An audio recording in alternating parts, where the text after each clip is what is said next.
nice just to share a little bit of where we came from, in addition to coming from USC, from the University of Southern California, and being here.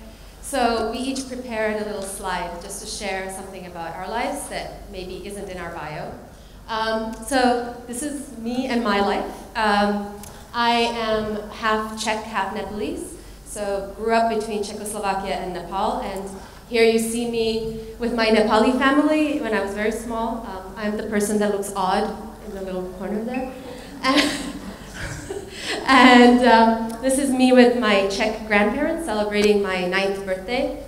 And this is me now grown up trying to reconcile these two identities. So this is me in the northern part of the Czech Republic doing Bollywood dance in the snow, which is what I used to do. I used to dance a lot before I started doing more of the media scholarly thing. And this is my son, who is a year and a half and who I'm going to see on Friday. So I just wanted to share just a little bit about where I'm coming from to this work.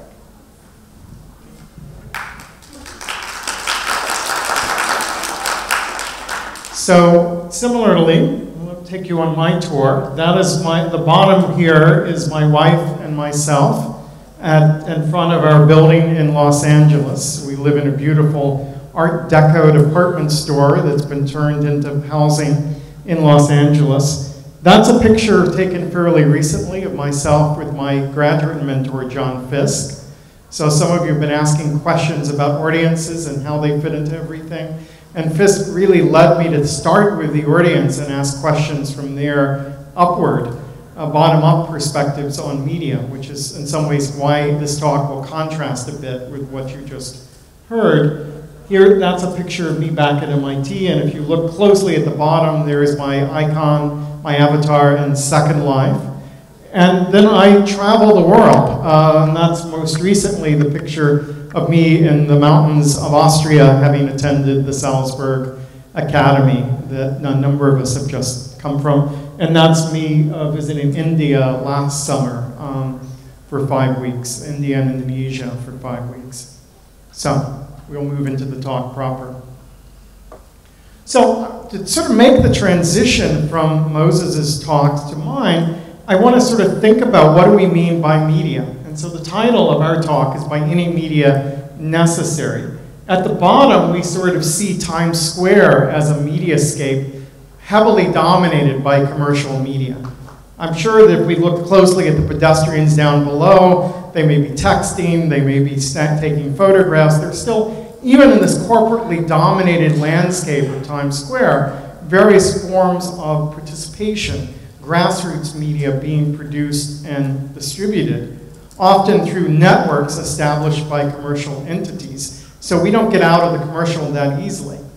Above, we see the protesters of the Occupy movement, and they also are using a wide variety of media to express themselves and to protest against corporate concentration. So my work often exists at the intersection between these two things. I'll listen to someone like Moses or some of the people that he quoted, and they will tell us that media is more and more concentrated, it's in the hands of smaller and smaller companies, and that has enormous consequences for the information we receive. And I nod sagely and say, yes, that's right. Then I listen to my friends back at MIT who tell us that more people have access to the ability to produce and distribute media than ever before, that they're spreading media through social networking, that those social networks of communication have real consequences, not just culturally, not just personally, but also politically around the world. And I nod and say, yeah, that's right. So how do we reconcile those two notions of media power? How do we occupy a space between the two of them is, I think, the challenge of thinking about how we do media literacy at the current moment. And so this talk's going to start by talking about grassroots media power and how it's working today. The talk I'm going to do Wednesday is a bit more on the intersection between them.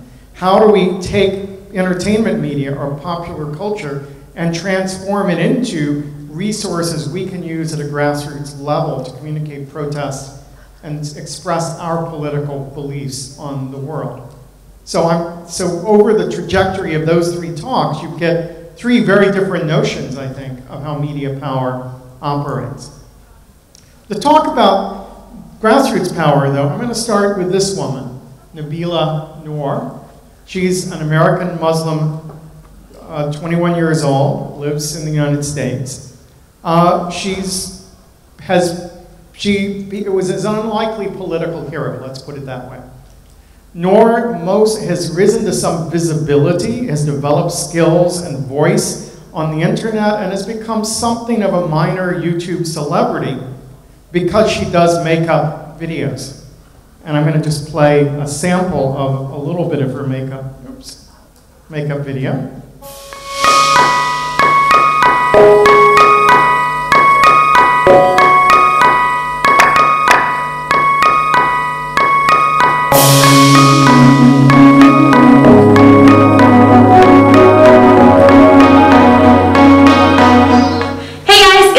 And welcome back to my channel. Today we are going to be doing the Power of Makeup video, which was originally created by Nikki Tutorials, and I'm obsessed with the video, the idea behind it, and the fact that so many other YouTubers have hopped on board and have created their own versions as well. I've seen Patrick Starr's, Kristen Dominique's, and I'm just so inspired by it. So you got a sense there of her energy, her personality, her focus on makeup.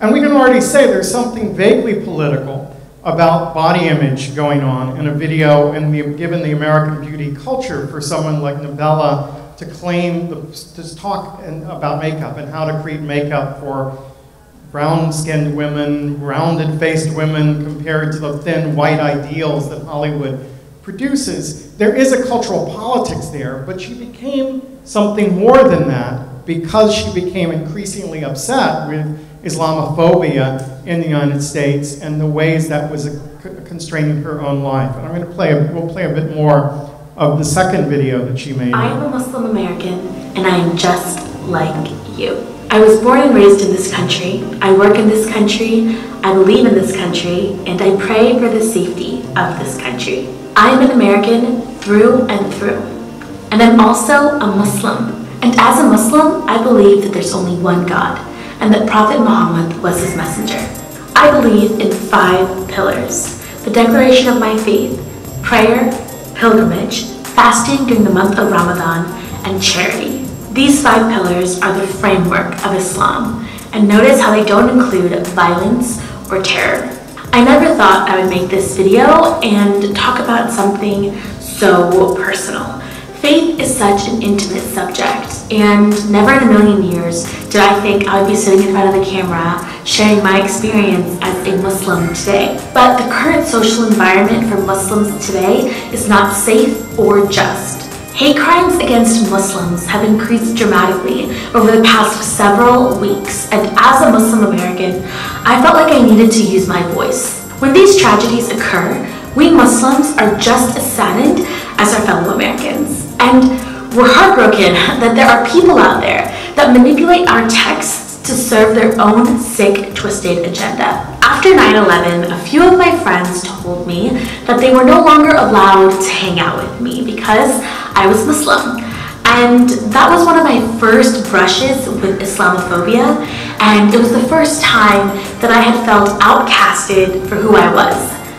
I was 9. I remember being called a terrorist. I remember watching my dad be told to go back where he came from. Now we have businesses refusing to serve Muslims. We have protests against Muslims, against the building of mosques, against the education on Islamophobia, against just the mere mention of Malala Yousafzai and her attack by the Taliban. We have a presidential candidate whose loudest message reeks of hatred and Islamophobia.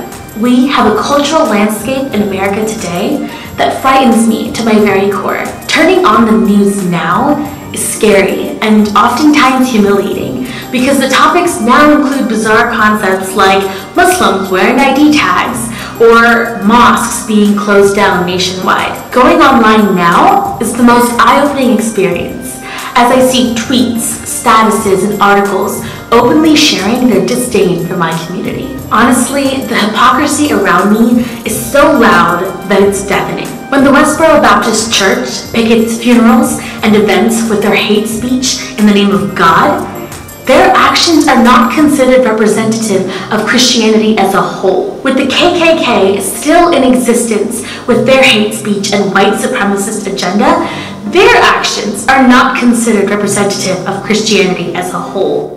So if you want to hear the rest of it, that's about a half of the full video. It's called Dear America. It was hit a really fairly high number of retweets, recirculation, heavily viewed in the US, and paves the way for Nabella to become more and more of a public figure, thinking about the issues affecting the American Muslim community and beginning to appear on cable news and so forth. So Sangita is going to put that into a larger context based on research she's been doing about the politics around American Muslims in the United States today. So when Nabella started to speak, she actually positioned herself as an American Muslim. And in doing so, she actually connected to a much larger discourse that you may or may, I don't know, I don't want to assume that people know or don't know, have heard of. So just in terms of statistics, we don't actually know how many Muslims live in America. There's no census, but there's an estimate that it's between 5 to 10 million. And what's happened is that post 9/11, there's been a real concerted effort to come up with an American Muslim identity or identities that would allow the community to mobilize against the Islamophobia that has been taken up since 9/11. And I actually changed the image for this slide following Susan's talk because, as she said, images speak 1,000 words. And so I thought it was really, I had words on this slide to describe what the post 9/11 American Muslim effort has looked like, but I actually thought that these images are much stronger. And here you see, really the juxtaposition of one onto a human, the labels that are put on American Muslims in the US and in other places. Here, using the hijab as a symbol of American identity. And also here, this is actually a protest when the story of NYPD, the New York Police Department, spying on Muslim associations in the New York area broke. There was a big demonstration and many discussions around Big Brother watching American Muslim communities. So just to provide a context about what 9/11 in 2001, so now we're what, 15 years? Yeah, 15 years down the road, but this is what actually Imam Khalid Latif, who's based at NYU, had to say about it. I'm actually going to read it. This was his experience on 9/11. I was on my way to my morning Arabic class. When I went into the classroom, there was a lot of commotion. A few minutes into it, a security guard walked in and asked us to evacuate because a plane had flown into the World Trade Center. My first concern was just to make sure that people I knew who were Muslim were kind of in a place where they weren't going home on their own. I saw amongst a lot of my friends and individuals who were Muslims a very substantiated fear. And so you saw a lot of young men trim their beards. If they wore skull caps, they removed them. They were trying to blend in just a little bit more. When I did my research with young people who grew up post 9/11, so some of them were maybe 3, 4 years old when it happened, that was one memory that they talked about every time, the moment of 9/11 and waking up on September 12th and knowing that everything was different, seeing their mothers take off their scarves because they were scared. Like Nabella said, having their friends say to them that they couldn't play with them anymore. And so the effect that this has had is really, in a way, a mobilizing effect, where I and others talk about a post 9/11 American Muslim generation. And here we have Aliyah, who is now in her early 20s, based at UCLA, who said, after 9/11, I feel like that's when our American Muslim community realized, hold on, we need to get active. We need to do things, because if not, we're screwed. So there's really been a big effort to understand and explore what it means to be American and Muslim.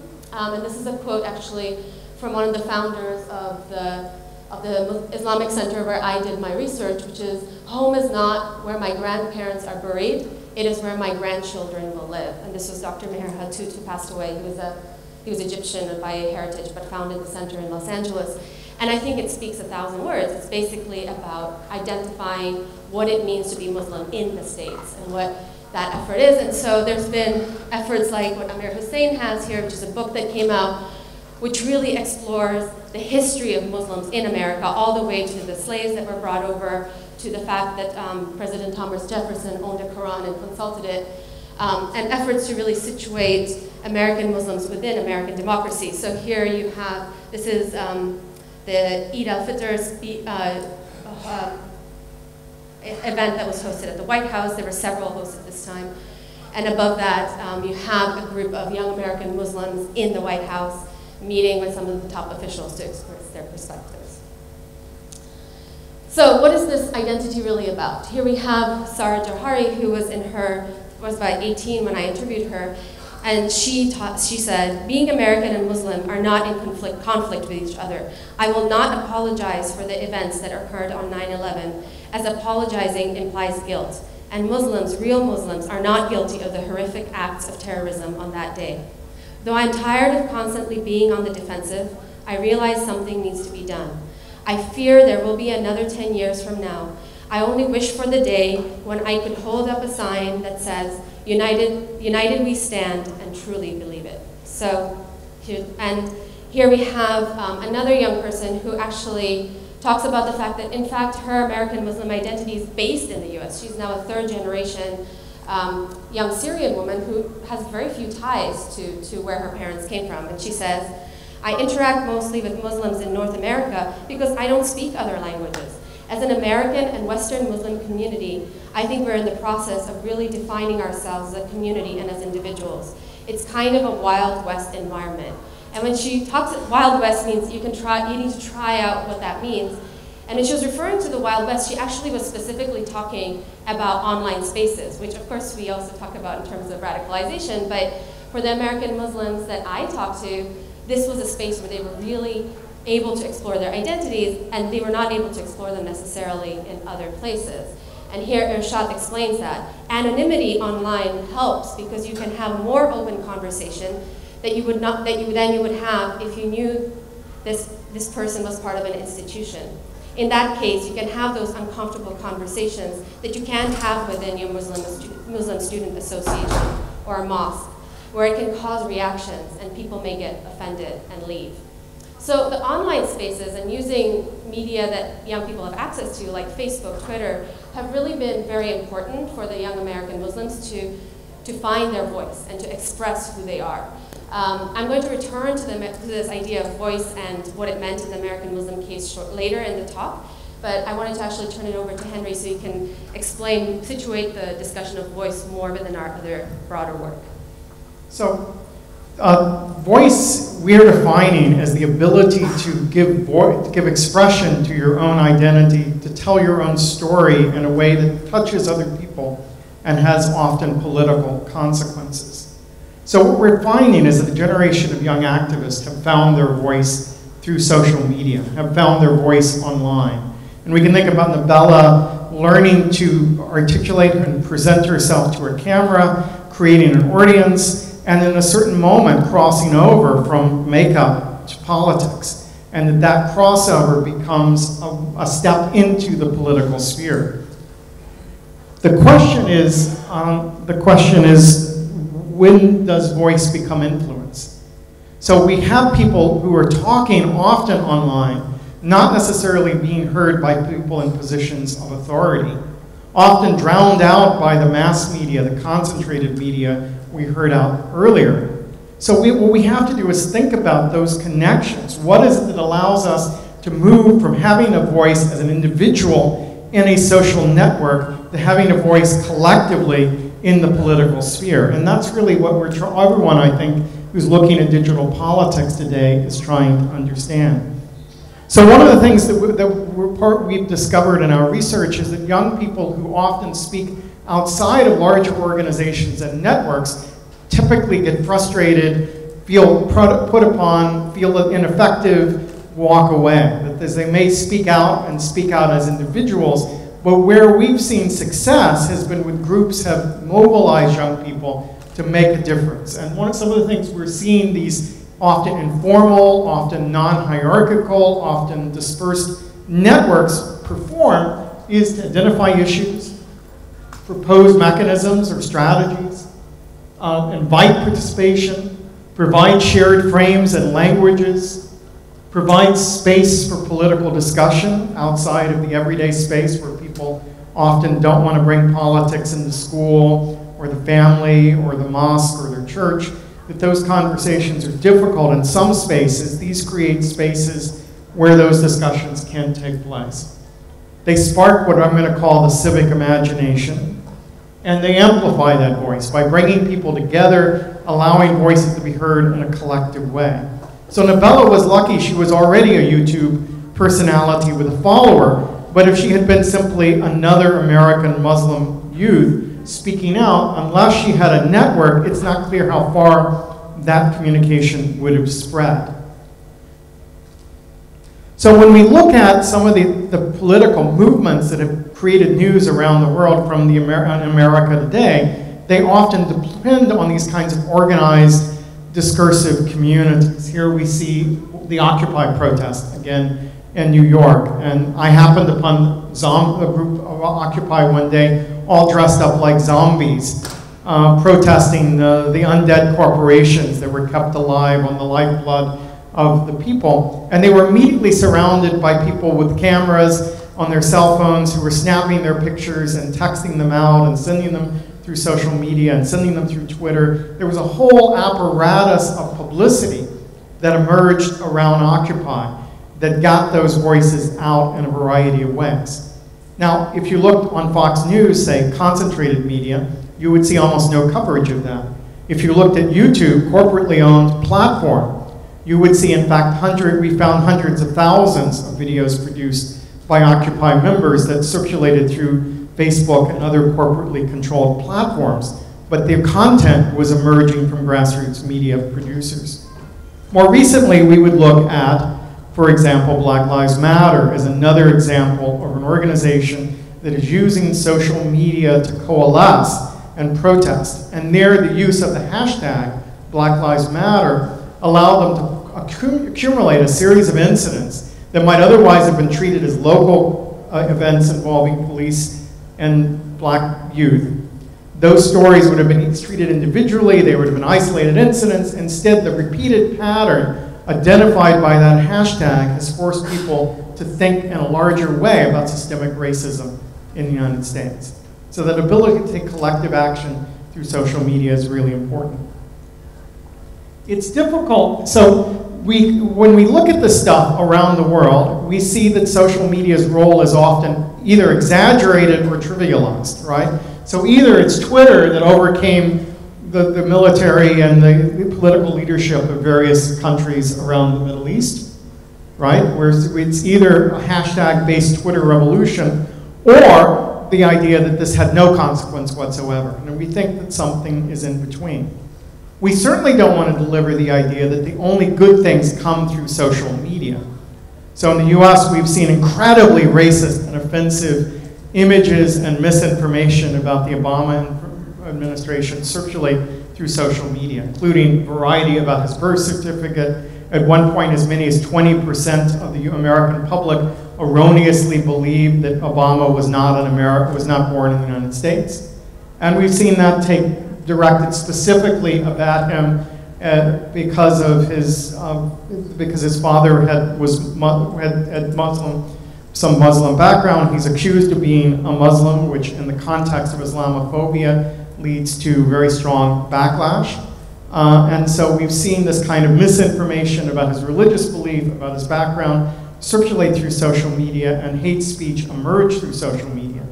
So the point is not to say, wow, social media, everything there is good, only that by expanding from the concentrated media you heard about this morning to something that allows a wider variety of voices to be heard, we are starting to see voices of protest, voices of political organization emerge there that do speak for groups that otherwise would be shut out, marginalized, and exposed to hatred in the American context. That's why it becomes so troubling when we see the dismissal of the current generation of young people for sort of what's called slacktivism. And here slacktivism is summed up by this cartoon. So you're going to change the world with an online petition, a Facebook status update, and a couple of retweets. And he thinks about it for a minute and says, you're right, I should probably share a few more links. Right? So the idea that it's only through social media that we can change the world is a misunderstanding of the way the young activists we talked about in our project think about the political process. Or here are 2 memes from the internet. Watch 30-minute video, become social activist, or share the Coney video, I ended the war in Uganda. These are both about invisible children campaign against Joseph Kony. Or we see this one, help, please, someone do something, and everyone in their room is tweeting out help. You know, hashtag ban knives, hashtag stand with her, hashtag united for her, hashtag do something. The sense of the world is going on, there are real issues in the streets, and we're simply locked in our rooms, safe and sound, creating tweets and sending them out to the universe. This maybe sums up the attitude many researchers have had about young people and their political involvement. I was trying to figure out which is worse, ignorance or apathy, and then I realized I don't know and I don't care. So our project, the book came out in May, by any media necessary, the new youth activism, is really trying to develop case studies looking at what have been effective uses of grassroots media by young activists to make a difference in the world. And we've complemented it with a website that has digital archive of videos, more than 200 videos from various activist organizations, so we can see and observe the kinds of voices of young people like the one from Novella that we just showed. We're part of a network of researchers funded by the MacArthur Foundation that includes both quantitative researchers who are doing surveys and qualitative researchers who are doing ethnographic research, interviewing people, trying to understand their political process. Underlying that is the idea of what we call participatory politics. And the idea starts with this concept of participatory culture that I have developed through my 20 years plus of researching grassroots media makers.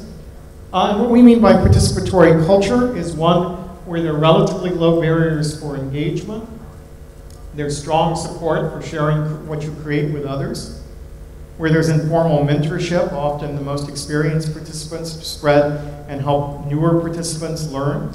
And that I'm putting it that way because it's often young people helping adults learn as much as it's adults helping young people to learn. Members believe their contributions matter.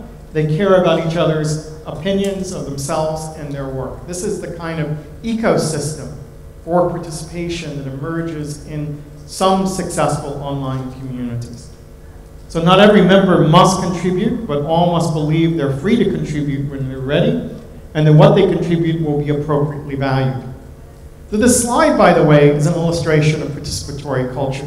I put in the phrase on the search engine, participatory culture. It's a phrase I created. And this slide came up one day. Someone had made it for a talk they were giving. I liked it better than the slide I was going to make, so I decided to incorporate it into my talk. And in a participatory culture, I contribute something. Other people build on it. They make it better. It circulates, and I can take it back in, and the dialogue continues. So it is an ongoing process of making and sharing media to each other in a commercial context, and that the tools we're using, the platforms we're using are commercial, but our activity is not necessarily commercially motivated. It could be just cultural sharing, it could be political sharing, it could be supporting church or family or some other mechanism, that those are the tools that motivate us to participate. So the Youth and Participatory Politics Network takes that into the political sphere. So for them, participatory politics practices are focused on expression, or voice as we're calling it, and are peer-based, interactive, and non-hierarchical, and they're not guided by deference to elite institutions. What makes participatory culture unique is not the existence of these individual acts, but the shift in relative prevalence of circulation, collaboration, creation, and connection is changing the cultural context in which people operate. And for them, the network is interested in how that affects politics. How does participatory culture, as it's emerged in the internet, spill over into the spheres of politics? So we're seeing growth in a number of activities tied to politics. So, for example, the first one is showing us in 2008 and 2012, two different surveys done by the Pew Center for Internet and American Life, are looking at how many young people have posted pictures or videos online about a political or social issue. Roughly 10% in 08, 21% by 012. Second is posted political news for friends or others to read on a social networking site, from 13% to 32%. Started to join the political group, 14% to 26%. Posted comments on a website or blog about a political or social issue, from 23% to 29%.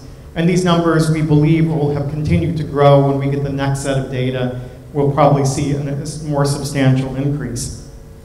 So this is the classic glass half empty, glass half full slide.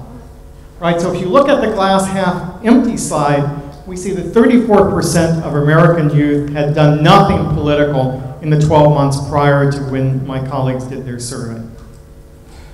Those numbers are not radically different from adult population, by the way, in the United States. That's roughly the level of political disinterest in the American public. But 37% have engaged actively in politics, both participatory politics and more institutional politics over that period of time. Another 25% vote and engage with political institutions only. And a small sliver, only 4%, only engages with politics in, say, social networking sites and so forth. So one of the cliches is that young people are going online and using Facebook and YouTube and Twitter rather than engaging in politics. But we're seeing the overwhelming majority of young people are doing both. Now this has implications when we look at it in race in the United States. The gap in the United States between the group most likely to vote, which is African American youth, and the group least likely to vote, Latino youth, is about 17%. If you look at online political participation, the numbers are almost completely flat, right? We are closing the digital divides racially when we look at online political participation. Now those are uneven. There are some differences in class and educational background that are pretty dramatic. But if we look only at race, what we're seeing is that some of the gaps in around race and political participation start to close when we look at online politics. And this has implications. So young people who are active in interest-driven networks online were 5 times as likely as those who weren't involved to engage in participatory politics, and nearly 4 times as likely to participate in forms of institutional politics. So in other words, if you're a fan, if you're a gamer, if you're involved in a social network online based on shared interest, it dramatically increases the likelihood you're going to participate politically online and significantly increases the likelihood you're going to participate in institutional politics. So we went and looked, to try to understand this, we went and looked to a number of organizations that had had success stories of young people, getting young people involved in politics in the American context. So we looked at Invisible Children, we looked at fan activists, the Harry Potter Alliance, the Nerd Fighters, we looked at Libertarian Youth, Students of Liberty is a libertarian organization, we looked at American Muslim Youth, which is where Sangita did her case study and what we're mostly talking about here, and we looked at Dreamers, who are undocumented youth who are immigrants who are fighting for their rights to citizenship and education in the American context. Now, often in the American context, whenever I get to this point in the talk, someone wants to talk about Malcolm Gladwell, who wrote a column basically dismissing what he called Twitter revolutions as ineffectual, contrasting them with the civil rights movements of the 1950s and 60s. Right? We think there's a problem with the model because he's contrasting a movement with a tool. So if we wanted to go back and do a fair comparison, we might talk about the telephone revolution of the 1950s and 1960s. Because we know that Martin Luther King, shown here talking on a telephone, used the telephone effectively to organize protests against racial injustice in the United States. He would have been on the telephone talking to black churches across the South, the Freedom Riders from the North, to the Kennedy administration, negotiating around the integration of colleges and so forth. He was meanwhile being tapped by J. Edgar Hoover and the American FBI, but the telephone was a tool. Well, we would never reduce the black civil rights movement to the telephone. And we should not reduce what's happening with these protest movements today to simply Twitter or simply YouTube. Those are one tool among many through which young people are communicating their distaste, their frustration, their desire to change the world. So here we're going to try to play this, see what happens.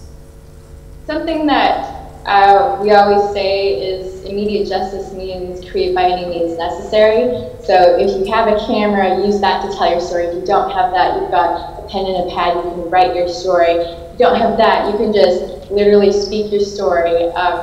And so, you know, a lot of times as a young person, you can feel incredibly disempowered. You can say, I don't have a platform where people will listen to me. And you know, it's more and more not true at all. So if you had to tell a story with what you had on you right now, how could you tell that story?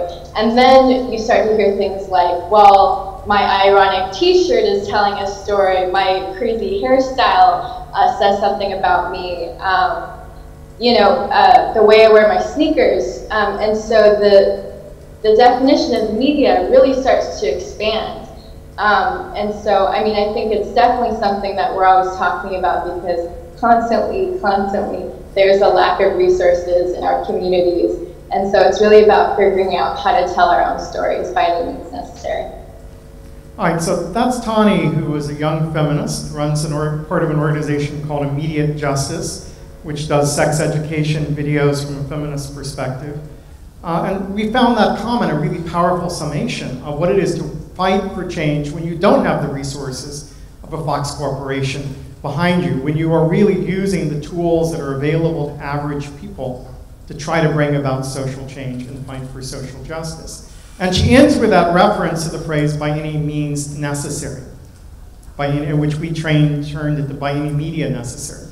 Now that's a phrase from Malcolm X, a black nationalist, political leader of the 1960s, a counterpart of Martin Luther King, and one who was deeply informed by Islam in his political and religious beliefs. And when he talked about by any means necessary, that speech, he describes how important it was for African Americans to develop their own communication system.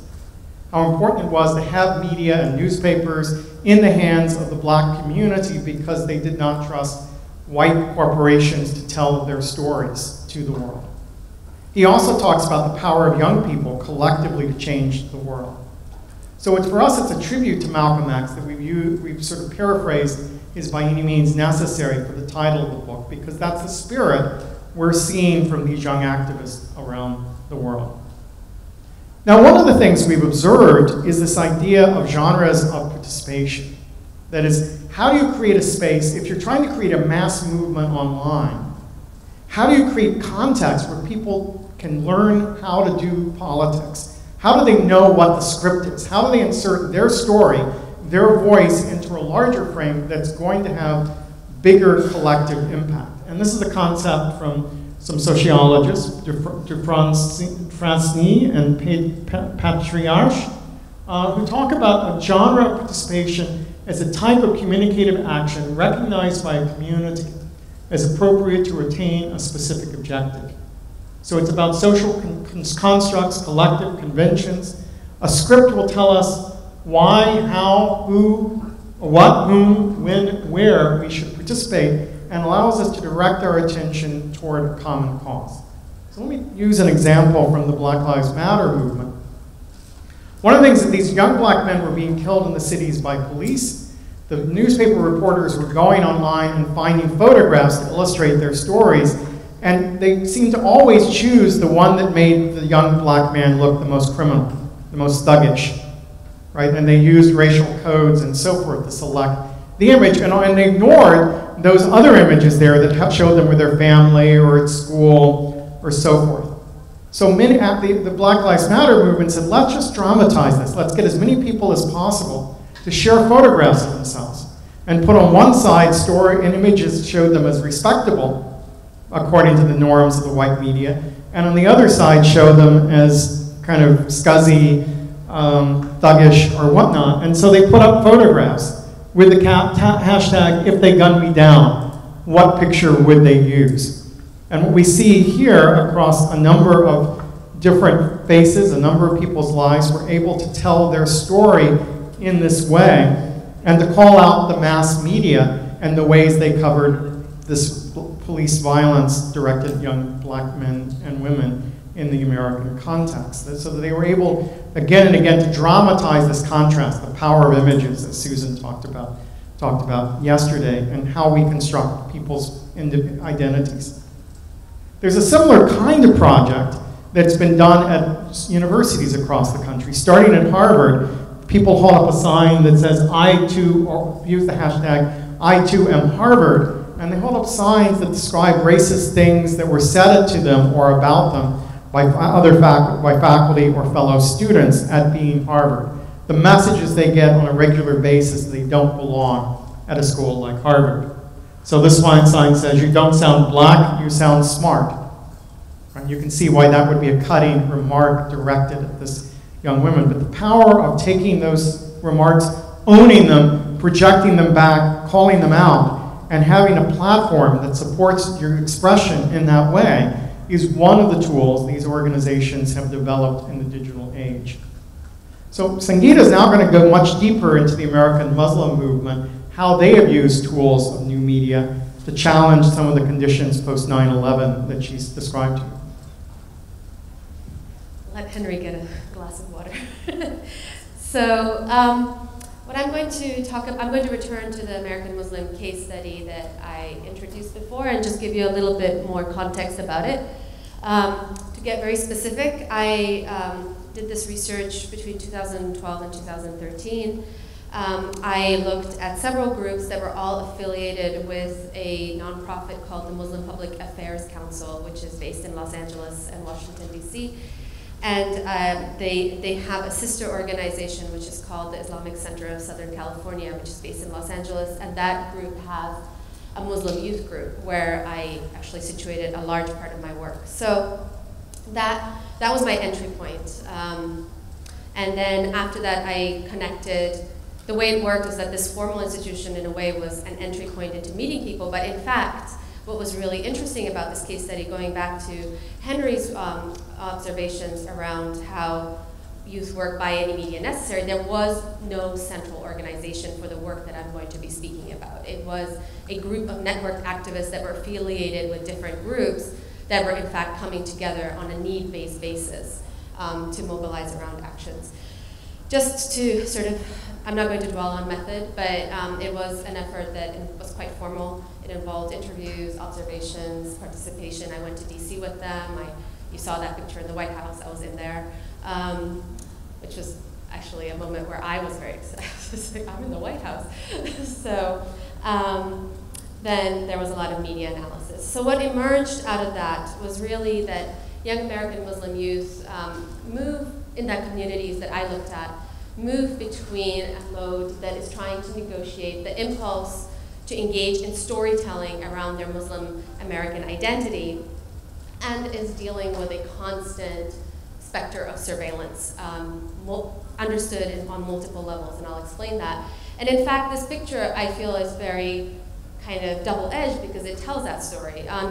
This was a project that was done at the Islamic Society of North America's annual meeting in 2012, and it was in fact a photo booth that was set up there by a young American Muslim, and he asked anybody who passed through who was part of that conference to just take a picture to show the diversity of people who are involved and who identify as American Muslim. What emerged from that, he put these pictures on Facebook, and what emerged from that was a really lovely storytelling around people actually putting in more of their stories and their pictures and talking about where they came from. But ironically, what also emerged from this was this catalog of American Muslims online that could be accessed by anybody, and it was also subject to some hate speech because it was suddenly this catalog of American Muslims. Some of them had their residences up there, their cities, their schools, and suddenly they were completely traceable. So it was this dual edge that I was looking at. So in terms of storytelling, Moses talked about top-down control of stories, and there was this sense among the young American Muslims that I spoke to that their stories were not being told through mainstream media, that their stories were absent, that American Muslims, or Muslims in general, when they're shown in Hollywood, they're cast in a particular light, that often their identity pivots around whether or not they are terrorists, right? They may or may not be. In fact, studies show that that it's not always true that Muslims are terrorists in Hollywood plots, but often their identity pivots around whether or not they are. And that there was just fatigue around that among the young American Muslims I spoke to. There was just this like, we're so much more. We're normal. We do things. We have lives. We're not just, our identity doesn't pivot on that at all. And so there was a sense that they really needed to take control and tell their own stories. And here I have Wajahat Ali, who's a prominent American Muslim activist and playwright. And he put it very eloquently. He said, "The future of Islam in America has to be written by Muslim Americans who boldly grab who boldly grab hold of the conch and become heroes of their own narratives.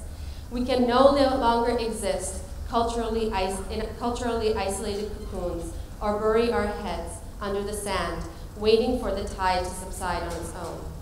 We must follow the traditions and values of Islam and America by being generous and inviting with our own narratives. We must tell stories that are by us for everyone, thus accurately reflecting the spectrum of shared common values that exist simultaneously within the Muslim and American spirit."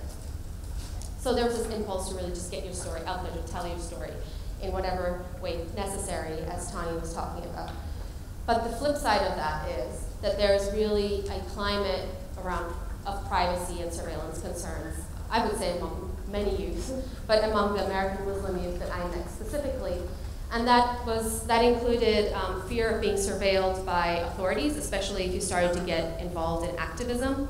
I had many youth who talked about having the FBI show up at their houses, or knowing that they were being tracked, or having their emails disconnected when they mentioned certain words. Trolling by haters, you're almost guaranteed that if you post something as an American Muslim and make it around that subject, that somebody will post hateful comments about it. Judgment from within the Muslim communities. There's a generational shift that's happening, and if there's some who think that maybe you shouldn't even be on YouTube talking about these things, and so there was a fear of being attacked around that. And then a real concern around trust and safety. Henry talked about collectivism being this sort of, I'm staying safely in my home and doing this activism at home, I'm not out in the streets. But in fact, getting out there and being online was incredibly dangerous, because you could be tracked down. Like I showed that picture, the different photos, you could be identified, somebody could show up at your house, follow your children, whatnot. So here's an example of one of those concerns. This was an activist who was involved with what became known as the Irvine 11 campaign. Now, Irvine 11 was a campaign that emerged around supporting 11 students at University of California, Irvine, who were arrested when they protested the Israeli ambassador's speech on that campus. What happened in terms of what transpired in the room, he was giving, the ambassador, Mike Lauren, was giving his speech, and the students successively stood up and interrupted the speech, right? Eventually, they were taken out of the room, and in most cases, it would have ended there. But UCI, the university, decided to make a case of this, and they turned it over to the prosecution, and they were in fact tried and eventually found guilty. But a campaign emerged around the silencing of voice on that campus. And here we have one of the activists speaking about her experience of being in the courtroom when this case was being heard. They, that is the prosecutors, had every email from the MSU, that's the Muslim Students Union on campus, every single email that anyone had sent out. I would look at the screen, and they were dictating, is what she said, didacting all of these statements, that they were translating different parts of it because they were in Arabic. They were going through these emails. I was there every single day of the trial, and I was so flabbergasted about how the judge, the district attorney, and these attorneys, they were taking the time to figure out what inshallah means. So her takeaway from that is, I'm never putting anything into an email or online again after seeing how much they could immediately take out of that. But other youth I talked to were actually talking about trying to figure out how to negotiate this and still tell their stories. And here we have Aliyah, who's an activist at UCLA, at the University of California, Los Angeles, talking about how she's thinking through these boundaries. It's difficult to understand those boundaries. That's the thing I've always tried to figure out, and it's hard. I try not to post too much personal information. I'm sure there are people who don't agree with my viewpoint that are friends with me on Facebook. So you don't want to post too much personal information because you don't know who's got it. So the young people I talked to found different ways to negotiate that, and I'm actually going to show some of those examples. I think Moses already introduced the concept of humor, so by showing the Jon Stewart clip, which is a really interesting way to sort of bring out into the open issues that are underlying in the community that are concerning and bring them out in a way that lightens the situation but at the same time allows them to be discussed. And here we have, again, Mujahid Ali talking about how he plays with humor. And he says, I always assume that we're being watched. I sometimes send emails to my friends saying, hello NSA, even in my text. Because I think appreciating the dark humor makes it all go down just a little bit easier. It's a little bit more cathartic. But it also keeps you on your toes to be smarter about how you framed that content. So sort of knowing how to handle that was a really big part of that. And I just wanted to show you a quick example. This is actually not a grassroots effort in the same sense of my other examples I'll be showing, but it's a very recent one. It came out about 2 weeks ago, and several of the youth that I interviewed are part of this effort, so I thought it was a good one to show. People are familiar with Bassem Youssef here? Yes, okay, good. So he has recently, I believe, relocated partially to the US. I don't know the full story of that. And he is doing different engagements there. And this one was a quick clip he made around American Muslims in the face of a Trump presidency. I'm going to show them. Uh-oh, sound? It's not so good without sound. Can we have sound?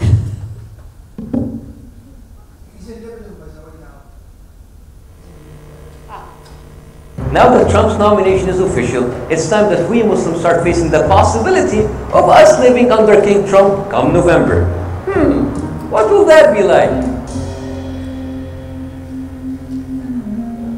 So Trump might actually be the president. How are you guys feeling? I think what Trump is doing, like a roach exterminator, is putting out like poison, and all of this hatred is coming out to the forefront, and now Trump is like enabling people to say these things more freely, and now there's more awareness about it, which may be a good thing in the long run. What's your worst nightmare under Trump? Just being monitored and forced to kind of like fly under the radar, not being able to live my life. It will be a total normalization of the monitoring of mosques. I don't think he's going to ban hijabs. I think he's going to make people wear them to identify them like a scarlet letter. GBS enabled hijab. You will never lose your hijab again. He's going to make everybody get an orange tan because he thinks he's awesome. I think he would make us break our Ramadan fast with Trump steaks. No, he wouldn't. Would he? When it comes to great steaks, I just raise the stakes. Alright guys, we gotta go. We gotta go. We gotta go. Muslims, come on. It's time to get out of here. The orange menace is coming. You need to pack your bag. Trump's got the nomination. Come on, we're leaving. Come on, guys. Come on. TikTok. Come on. How many bags are you taking with you guys? Come on. Let's go. Let's go. TikTok. So, Trump's presidency is right around the corner, and you don't want to be here. Hey, Snapchat. Yalla, yalla, yalla. Fata, fata, fata, fata. Rapido, rapido, rapido. Come on, come on, come on. So are you excited to go back to the Middle East? Wait, what? I'm from Maine. All Muslims, make your way to the nearest airport. That time is now. Alright guys, when I call your name, you step forward. Okay, first cab, Muhammad, Muhammad, Muhammad. Second cab, Muhammad, Muhammad. Yeah, just go, go, everybody go.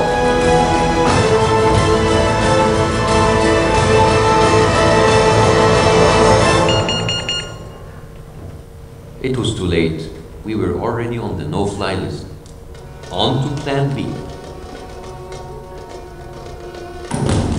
Don't worry, guys. We've got food, we've got supplies. We're just gonna wait it out. Where's the light?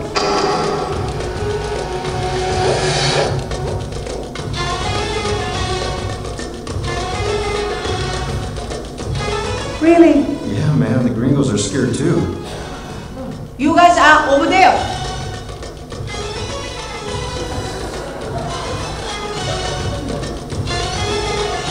So, who's down for Twister? Yeah, I'll play.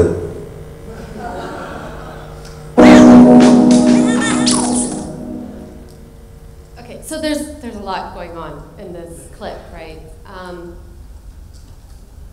On one hand, it's funny. On one hand, it's actually airing really serious concern around what it would mean to have Trump as president that a lot of American Muslims are feeling. But also what it's doing, I think, in a really good way is that in the end, it's building alliances potentially to other communities that might be also feeling disenfranchised and alienated. And it's pointing to the fact that bridging beyond your immediate community is actually a key dimension of what you're going to have to do. And you also see this, the group that he has of his fellows that are going to run with him are very diverse. So it's also putting forward a very diverse impression of who American Muslims are.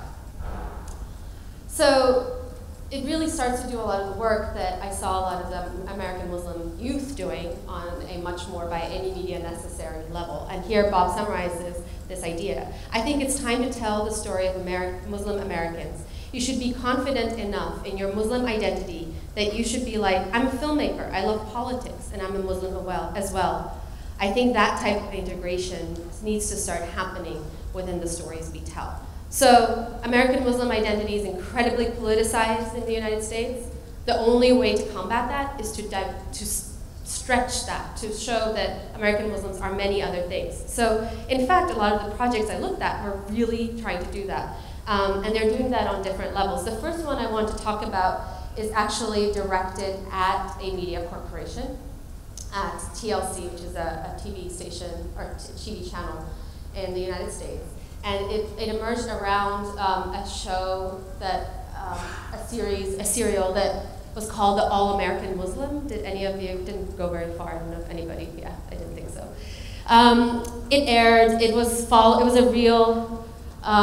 reality television. It was following the lives of a couple of families in Dearborn, Michigan.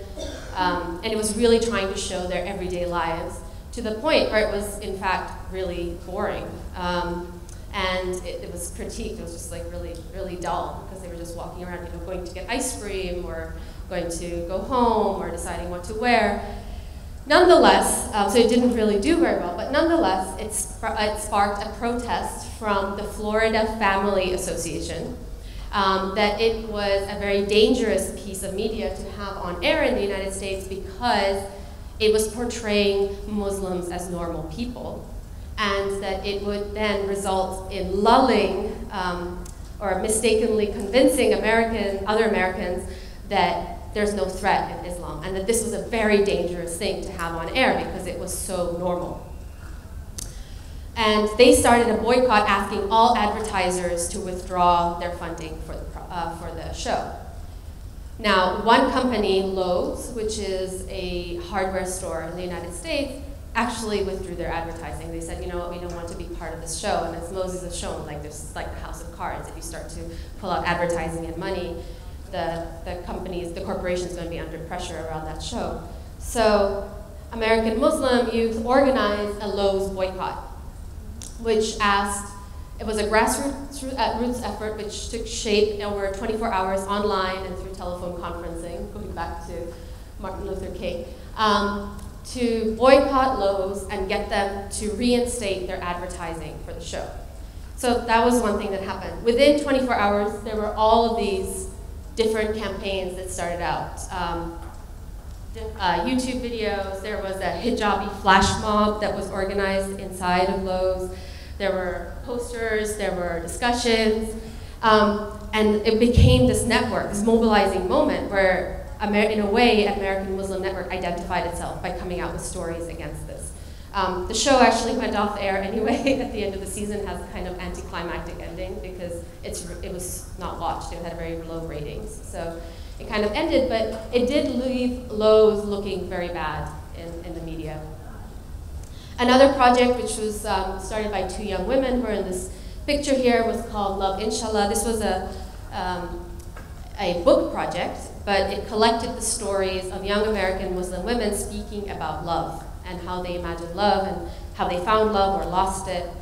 And huge success. It was sold out, pre-order on Amazon for months. They went on and actually did, I believe it was called Salam Love, which was the young men version of that. And it became a real mobilizing moment, and they did an online version, and they collected more and more stories, just to collect stories of young American Muslims living their lives and falling in love and out of love.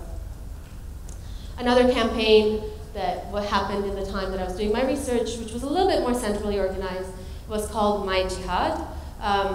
So jihad in the US has been appropriated as a negative term. You'll hear often people talking about jihadists or sort of violent extremism as being jihadi. This was an effort to reclaim the terminology back to what it means in Islam. So the young people that I worked with did these posters of what they defined as their jihad. These are like 9, 10-year-olds. So this one had, my jihad is to find Voldemort. And another one is, my jihad is getting my hair to cooperate in the morning. So, you know, they're really bringing this back, breaking the stereotypes with humor, as this one says. So this was a planned campaign that played out in this way. This one was not planned. This one was in response to an article that came out in Newsweek, which was called Muslim Rage. I don't know if any of you saw it. It was a title. I don't know if it was here at all. It was written by Ayan Hirsi Ali, who is a young person who's often, a woman who's often used by the Islamophobic circles to talk about how Islam is harmful. And the article really talked about how there's this innate Muslim rage that leads people to do irrational acts, right? And Newsweek thought they were being really smart, and they said, let's start a discussion about this on Twitter, and let's make it hashtag Muslim Rage. And within like half an hour or 40 minutes of releasing it, that hashtag had been appropriated as a parody of that. And so what ended up happening were lots of these, I only have 2 examples here because it's been so long ago, really showing how ridiculous this article is, right? This idea. So here we have a young woman saying, hashtag Muslim Rage, you lose your nephew at the airport in the US, but you can't yell his name because it's jihad. Another one was saying, hashtag Muslim Rage, I'm having a very good hair day, but no one even knows because I'm wearing the hijab. Another one I remember was, you know, hashtag Muslim Rage, I'm at Starbucks and they don't have vanilla soy milk or something. So just really showing that. And then some of them were a little bit more serious. This one at the top was actually a series of photographs that were put out to just show Muslims doing normal other things in other parts of the world that have nothing to do with Muslim rage and were labeled hashtag Muslim Rage. Some storytelling projects that I looked at were actually more, took place over a more extended period of time. This one was called 30 Mosques. It was founded by Aman Ali and Bassam Tariq, who are in the photograph here. The first year, it took place in New York City, and they just went around New York City and visited 30 mosques over the 30 days of Ramadan, taking pictures and blogging it. The next year, they got much more and it got a huge, they were just talking about people they met who lived there. They realized they'd lived in New York City their whole lives and didn't know people in the city, so they just thought, they didn't know what mosques were there, so they just thought it'd be interesting.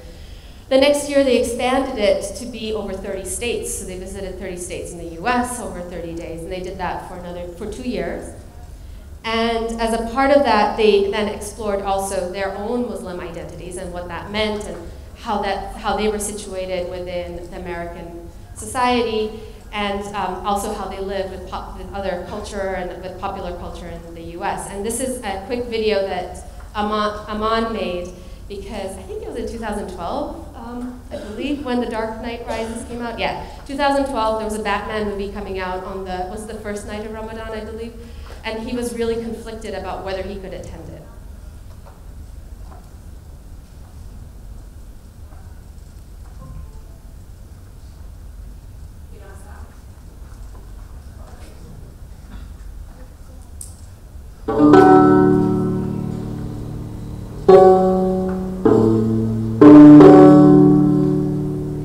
Like a lot of nerds, I often imagine myself as Batman, a reluctant hero. Strong, silent, determined. slightly more coordinated than I actually am. And so, like a lot of nerds, I'm super excited. The new Batman movie's coming out, and it's going to be epic. The Dark Knight Rises will be the last film in the Batman trilogy. I'm a die-hard fan of the other movies. I saw the first Batman movie, the origin story, Batman Begins, opening night. Dark Knight, I waited 3 hours, totally worth it. But to see the new Batman, Dark Knight Rises, opening night, a little bit of a problem. Because unlike a lot of other nerds, I'm a Muslim. The Dark Knight Rises opens on July 20th. In Ramadan, the most holy time of year for Muslims, also starts July 20th. This is a Muslim nerd's nightmare. Ramadan is a month of fasting. Okay, so you can go and watch the rest. You can figure out how he resolves this, but you can tell, right, what it's doing. In the subsequent year after that, they expanded their project to ask people to submit their Ramadan stories from around the world, and this is the project that they came up with. So it became much more participatory, but also they inspired 7 other projects in other parts of the world and in the US, where young people documented their own Ramadan experience. So this one was in LA. It's called Breakfast at Night, and it was about breaking fast and the community of that and the stories around it. And this is another project that's asked for content to be submitted. So it became this very participatory moment. So in fact, what I was seeing with my case study was that, and with the American Muslim work, was that there was really an effort to use all of these different modes of storytelling through any media that they could get their hands on to tell the story of American Muslim experiences and keep them as diverse as possible, right? So it was really a countering to the top-down flow of information through media conglomerates that they were perceiving, and they were really pushing to tell diverse stories. And that together, they created an ecosystem of a network that could really reconfigure quickly around issues like Muslim rage, but it could also sustain activity over a period of time. That said, that network was also vulnerable. I saw it collapse several times or silence. I saw it move offline into more telephone spaces to face-to-face spaces. So it was really this negotiation of and a real precariousness around what that network looks like. But it was very effective, and I will actually, in the last part of when we conclude, I'll show how effective it has been in so many ways. But before that, I actually wanted to expand this case study to some of the other organizations and networks that we looked at. Henry introduced the Dreamers, who are young people in the United States, often brought over when they were children, who were mobilizing for the legalization of their status because they're undocumented. And what we observed in that case study, which was done by my colleague Areli Zimmerman, was that they used storytelling in many very powerful ways to reframe and rebrand what we think of when we think of an immigrant. So this picture over here is an actual sign that you would see on the border in the United States, which is people might be crossing, so you should be careful. And they used this one, which was trying to recast them. And they engaged in many means, they had many media strategies. They did in-person protests like this one, which is saying we want to go to college too, because a lot of times they hit the ceiling of where they could go in terms of education when they graduate from high school. They couldn't enroll in college because of their status. They used online practices to come out as undocumented, taking huge risk around deportation, but in effect also forming a community of support around it. So here we have 2 examples of that. They would wear t-shirts that said, "I am undocumented." They would come out on YouTube. This is actually Mohammed coming out as undocumented in his room as part of the network. They mixed new media with in-person media. They did a project like this one, which is called The Trail of Dreams, which took place online, but it followed a group of undocumented youth as they toured the United States and encountered people and really talked about their issue, and it became this real-time documentary that was unfolding. And in many ways, new media was a key tool for them, though not the only one. And here we have Prerna Lal, who was a really prominent activist of a group called dreamactivist.org, which became a central hub at one moment. And she said, new media has indeed taken a small group of undocumented students to new heights and fueled a movement that was stagnant, halting deportations of 2 people and making sure that undocumented and immigrant youth voices are heard loud and clear is some of the work we have done in the past 6 months. And she's actually, when she talks about the deportation halting, was a strategy that they had online where before, when people would be caught without papers in the United States, they would be taken to a center and then eventually maybe their case would be heard and they'd be deported, but nobody would hear.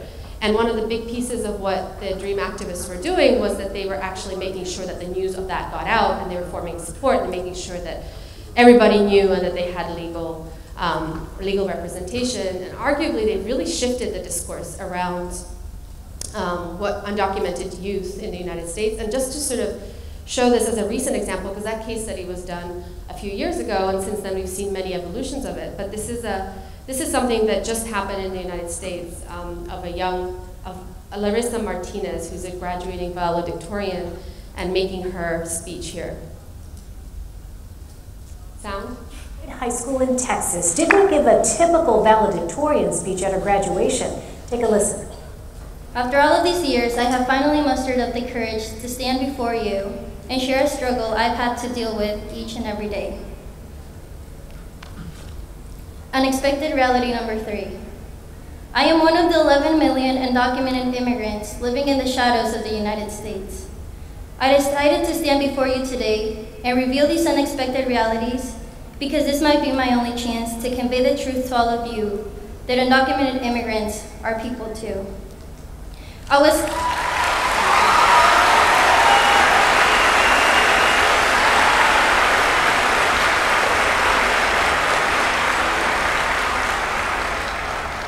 was hesitant to speak about this here today because of the great divide of opinions concerning the topic of immigration in America. But I feel like I owe it to all of you to be honest, and I owe it to myself. The most important part of... I'm going to move on just because of time, but I encourage you to watch that whole interview. But in many ways, this was actually a CNN footage from CNN that covered her. Her coming out, and it made big news. But in many ways, the groundwork for what she was able to do and the decisions she was able to make was laid by the activists that we looked at who participated in this collective storytelling. So when I talk to you on Wednesday, we're going to pick up some of the story in terms of what we call the civic imagination. But because we're going to talk about that in the workshop this afternoon, I wanted to at least give you a brief preview of what that idea means. Essentially, we're finding these young activists are reclaiming the imagination as a resource for political change. And the basic idea is before you can change the world, you've got to be able to imagine what a better world looks like. You've got to imagine what the steps to getting to that better world would be. You have to imagine yourself as a political agent capable of making change. You have to imagine yourself as part of a community or a collective that can make change together. And you often have to have empathy for someone whose experience is different from your own. And in different countries, different historical moments, we use different rhetorics to think about how we achieve those goals. So to go back to Martin Luther King, he talked about, I have a dream.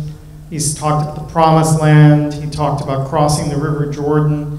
And the story of Moses and the freeing of people from Egypt was a story that African Americans used to imagine what the civil rights struggle was about. Well, we're seeing young people around the world today are more and more using pop culture as the language through which to articulate their goals, right? The ways in which they imagine change. And so here we see a Harry Potter icon, nobody should be forced to live in the cupboard. So the idea that Harry Potter, there's a Harry Potter Alliance it's now close to 200,000 members worldwide that have been fighting for human rights issues in the name of Harry Potter. And I'll explain what that means a little next time. But the idea is the story was created by mass media, the system Moses talked about.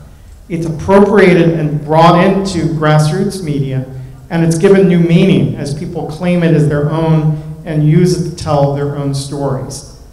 It works because we all share this mythology. Most of us in this room know what Harry Potter is.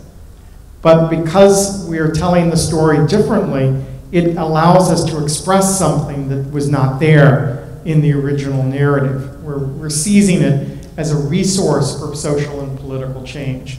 And that's what we mean by the civic imagination. So when we look at that, where people are asking, what are the mechanisms by which change takes place? Ethan Zuckerman, who was part of the network I mentioned, he talks about levers of change, and he identifies law, markets, code, norms as levers of change. And he's drawing on Lawrence Lessig's vocabulary there.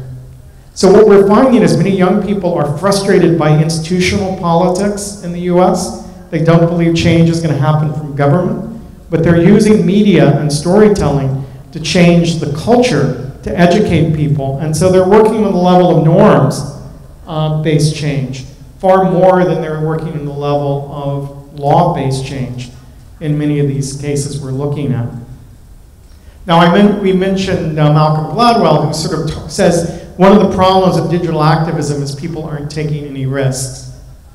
Well, Sangita just told you the story of undocumented youth who are coming out online and announcing on YouTube that they are in the US without legal status. Those people take real risk, right? Even something as trivial as changing your Facebook profile to celebrate the Supreme Court decision on gay marriage can result, because Facebook integrates together all of the communities you're part of, your family, your religious leaders, your school leaders, young people who, in certain regions of the US, who speak out in support of gay marriage are putting themselves at risk and face harassment, confrontation, their status in their community shifts as a result of those choices. So Malcolm Gladwell is simply wrong about the lack of risks that are involved in online communication, again, because he's thinking about a single platform through a single medium without looking at this larger frame we're talking about when we talk about by any media necessary.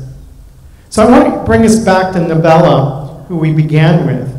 And she, having taken that risk of producing that YouTube video, Dear America, which got wide circulation, she was invited to participate in one of the Republican presidential debates as a questioner. And what we'll see here is, if we'll bring this up, a brief clip.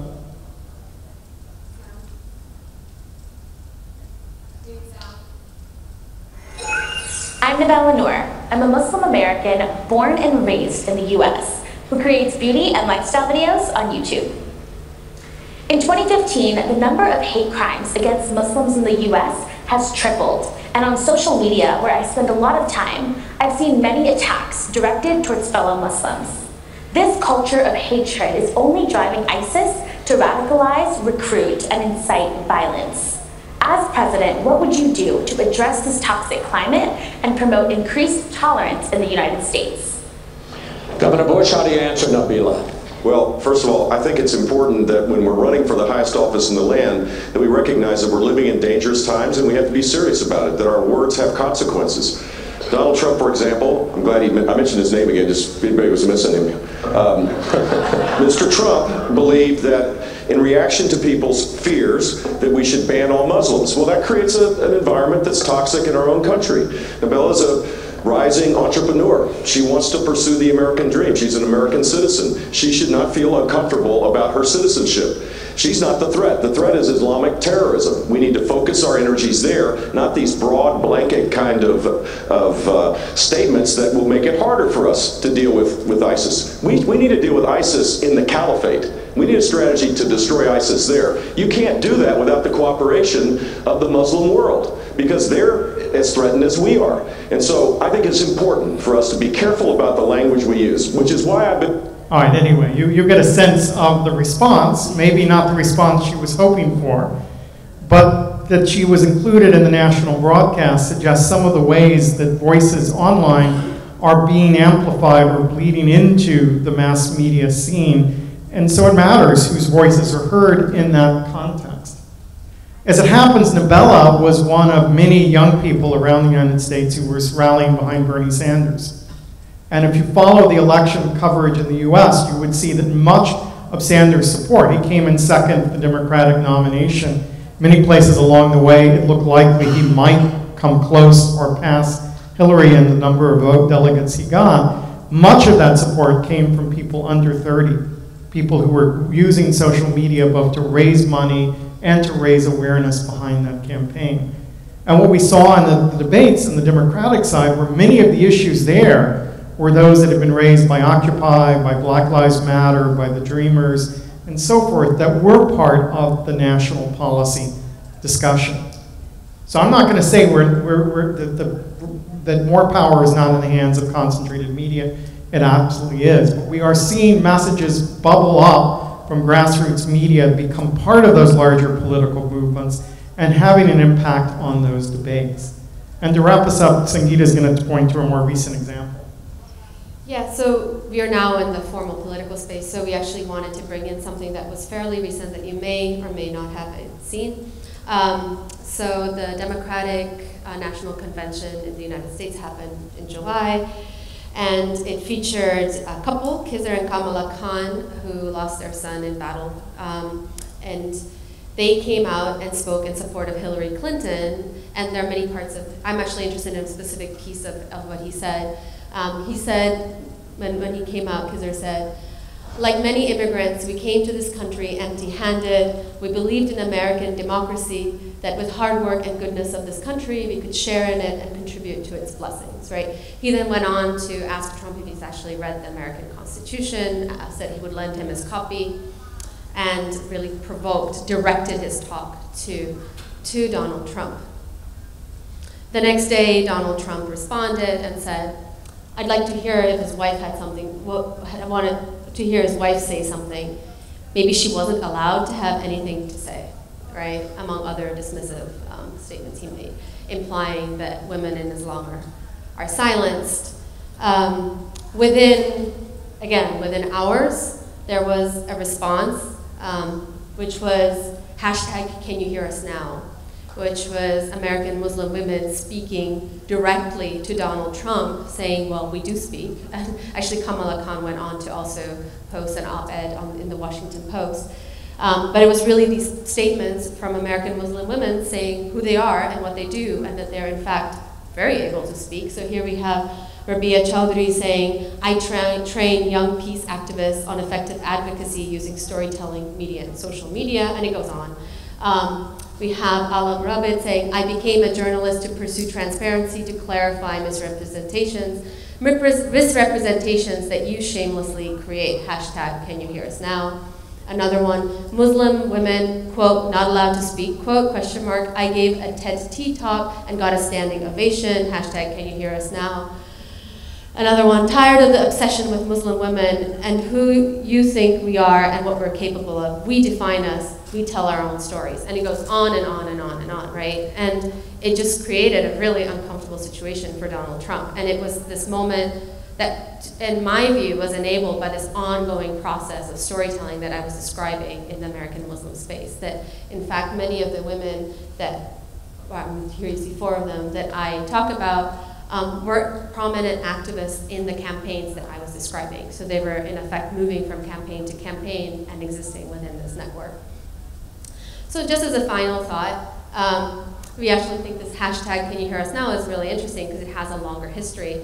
And it goes to the theme of moving from voice to influence. Sure, many people can post things online, but will anybody hear it? And what we're seeing through the work that we've been doing is that actually, if you see these efforts within the context of young people getting organized, working through networks, using any media they can get their hands on, sustaining their work through storytelling, they very much can move from voice to influence. Now, do they move from voice to influence every time? No.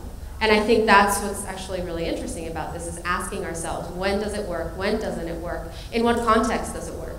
So what we presented here today was very much US-based. This is where our work has been based until now. What we're doing now is actually moving into a more transnational context. We're looking for perspectives from other parts of the world.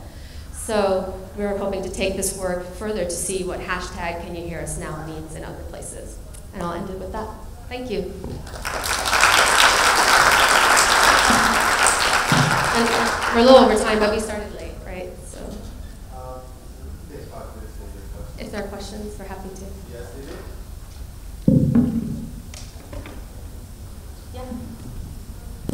So you have to wait for the mic.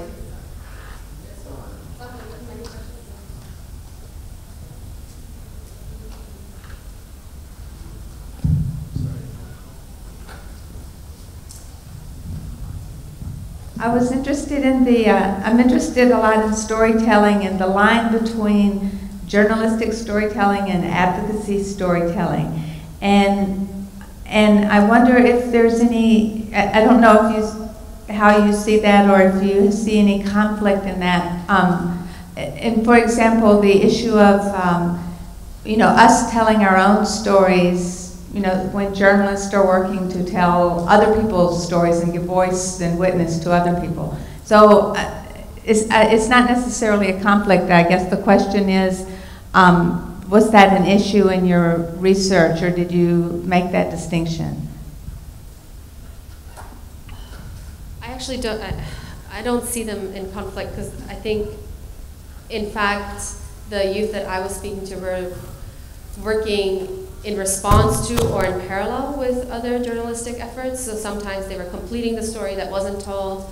Other times they were, in fact, supplementing stories that were out there and expanding on them. So I actually don't see that conflict per se, though some of them did then move on to moving into journalistic careers, and that's when they would shift from that perspective. I mean, there's a phrase that we hear often these days, citizen journalist. And I think that phrase is unfortunate on a number of levels. First of all, I want journalists to think of themselves as citizens, not as something outside of the political sphere and the debate that's going on. But secondly, I think we don't want to reduce all of the functions of the internet to journalism. That there are other genres that tell us about the world, that help us understand other people's experiences, that tell stories. And so for me, the value of this is it's not necessarily following the rules of journalism, and for that reason, it creates a personal engagement with the stories of American Muslims. Many people like me, many people who come from where I do in the American South might never have met an American Muslim, may never have heard their voice or seen their story told. And to be able to tune online and hear that story and see the truth in the world from that point of view is a really powerful thing that is possible in the age of YouTube. And because it comes directly from a citizen to another citizen and isn't framed as journalism, it has that immediacy that I've seen change people's lives and for the better. That would be very different if these same people were speaking on the news. I mean, think about Nabella's Dear Muslims versus her question and the debate and the ways in which the mechanisms of the candidates turned it into an attack on Trump and got himself off the hook with it. I think the genre, the conventions of journalism and news don't allow many people to tell their stories. And so we can criticize news for not creating those opportunities, but I would not criticize young people for taking advantage of new media to tell their stories in really powerful ways, just because it doesn't look like journalism. I just want to clarify, it's not a criticism, it's a distinction, because the activist said, we need to tell our own stories, which is totally true. But I don't think, I didn't even say you were criticizing. Yes, there wasn't a criticism. I think more voices is great. But, thank you. Other questions?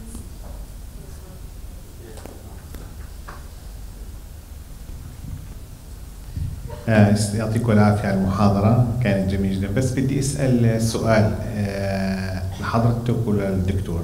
قديش خلال البرامج اللي انتم بحثتوها كان في تطبيق للمفاهيم تبع التربية الإعلامية والرقمية بعملكم؟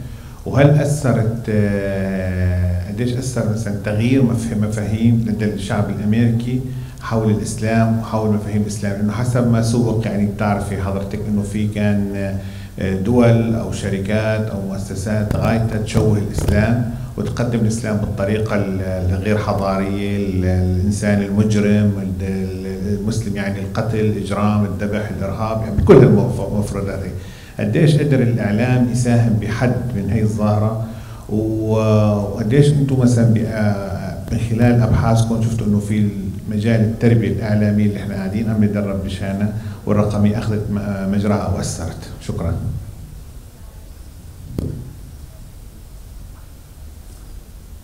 I would say the stories that I shared, the projects I shared, actually did really important work in changing, in expanding definitions of American Muslim in Muslims in the United States. So I would say, in fact, what I was showing towards the end was the way in which participatory storytelling, so storytelling that happened among youth, was in fact connecting to mainstream news media and was shifting the debates there. So I would actually say it did really important work, and it was in fact doing media literacy work, because it was asking people to start to question representations that they were seeing through certain media forms, let's say for now entertainment media, just even though I don't like that, and juxtaposing that with the real world experiences or the participatory experiences that they were seeing from the youth that I was talking about. Yeah, I mean, I would argue that there are three phases of media literacy. One is critical consumption, where you're critically analyzing the messages, the tools, the networks. A second is critical production, where you're taking advantage of the means of production to create your own images, and both of those are fairly well established. And I would add a third to those, which is critical participation, which is where you know how to use social media platforms, engage with communities, create media that is going to spread and construct conversations around it. And so I would say everyone that Sangita just showed has developed all three of those critical literacy skills, and they may or may not consciously think of themselves as part of a media literacy movement, but they're definitely doing media literacy work.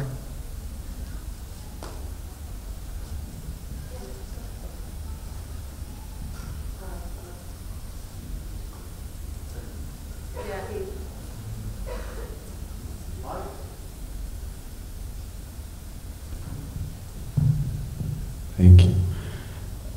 How can you describe participatory culture in Middle East? Is it connected to politics, to the community? You gave an example to Nabila's concerns about how to be a Muslim in America. But I think Nabila's concerns is very similar to Christians in Egypt. In Egypt, it's in Upper Egypt, Muslims protest against Christians. They can't, according to laws, they can't build more churches. It's difficult for the community in Upper Egypt to accept that. In the absence of law, it's a kind of organized discrimination. At least Nabila's, when she shared her feeling and thoughts, people started to discuss her thoughts, not to attack her personality, or the majority of responses at least. So I think in Middle East it's a kind of different description for participatory culture, or? I think we're exploring that, right? Would be the question that we'd say, yeah, what does that look like in the Middle East is a question, right? I think we're coming here showing you a case study that was done in a particular context. But I would say, I mean, Henry, probably you want to speak to this, but Henry's been, we've been looking at not thinking about a participatory culture as a static thing or a thing that simply exists or isn't, but rather a continuum. So you can talk about more participatory, less participatory, what contexts need to exist. And so that would be kind of the question of like, where is that sliding measurement, or what is that moving to in that context? Yeah, I think that she answers the question really well. I would, you know, it seems to be a characteristic of Americans that we get off an airplane and immediately tell other people how to run their lives.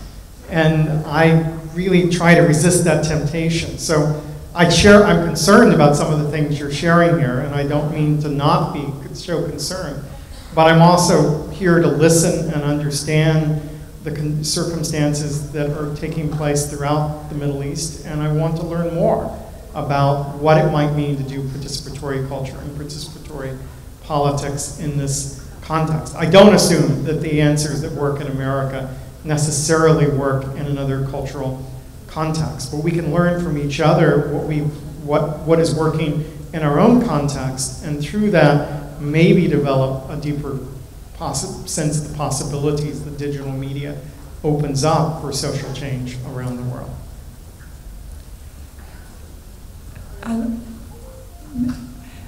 أول شيء فيني أحكي؟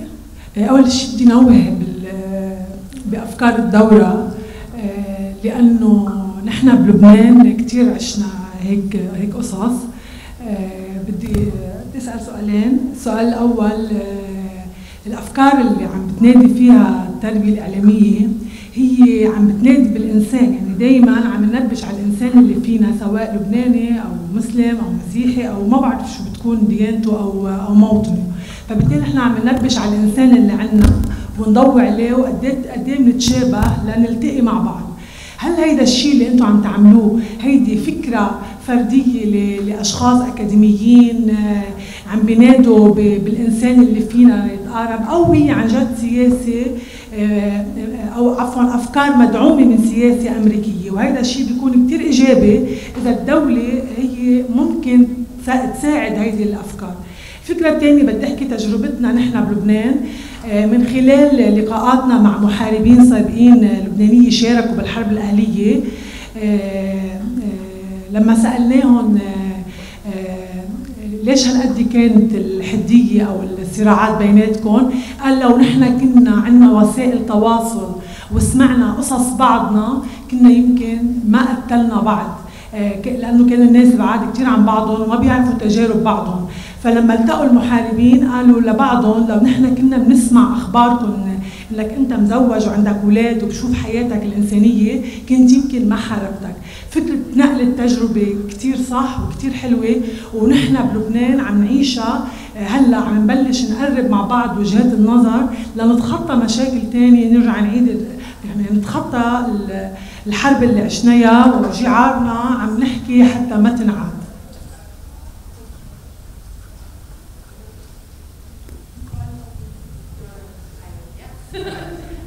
Yeah, first of all, I totally agree.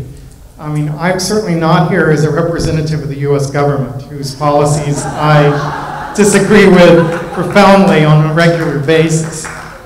I'm here as an American citizen and as a scholar, and I'm sharing along with Sangita what we've learned by listening and engaging with communities there. And trust me, I was raised a Southern Baptist. The Muslim world is not one that I had any exposure to really before I began working with Sangita on this research and began on this journey to learn from you what your lives here are like. I think as an academic who uses social media well, I can share stories and circulate them and get those stories out to people, and that's part of what I can do as an intellectual in the American context. But I can't think of anything more important than for us to hear each other's stories and to see each other as human beings, understand the human concerns behind them. I'm not naive enough to know that you think human stories from the bottom up will destroy all the institutional power that you heard about in the previous lecture. That's real stuff, and that really has constraints on terms of who gets access to that information and who hears the voices of the young people we're talking about. But I do believe in a world where we can hear each other's stories, there's just a little bit more hope that we can change some of the fundamental disputes that have kept us apart for so long. And if I didn't believe that, I don't know what the point of politics would be.